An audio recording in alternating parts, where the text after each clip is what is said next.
जातोय डॉक्टर सुरेश माने यांच्याकडे। सुरेश बहुजन समाजाचे नेते आहेत।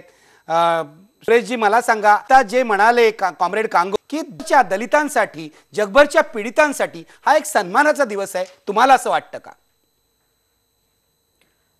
वागलेची मी तुमच्याशी पूर्णपणे सहमत आहे की ओबामांचा विजय हा जगभरच्या स्तरावरती परिवर्तनाची नांदी ज्या प्रकारे संबंध देशभर आणि जगभर येत आहे त्याचा संकेत म्हणून आपण या ओबामाच्या विजयाकडे पाहिलं।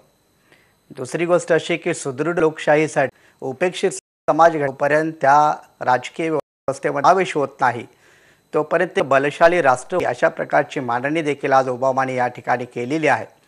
आणि त्यामुळे ओबामांचा विजय हा एकट्या अमेरिकेतील आफ्रो अमेरिकन चळवळीचा किंवा आफ्रो अमेरिकन नेतृत्वाचा विजय नसून सबंध जे उपेक्षित आहेत, दलित शोषित आहेत, खास करून भारताच्या संदर्भामध्ये या ठिकाणचा जो करोडो लोकसंख्या उपेक्षित समाज आहे, खास करून दलित आदिवासी आहेत किंवा बहुजन समाज आहेत, यांच्यासाठी या विजयाने एक मोठं पाठबळ मिळणार आहे आणि त्यांना एक राजकीय शक्ती आणि त्यांच्या सिद्धांतांना ही राजकीय स्तरावरती भर नेता प्रकारे ज्या प्रकारे मिळते आहे त्याच्यापासून भारतामध्ये एक मोठी परिवर्तनाची लाट लवकरच येण्याची शक्यता आहे। असं जर आपण ओबामाच्या विजयाचं वर्णन केलं तर ते नक्कीच योग्य ठरेल। डॉक्टर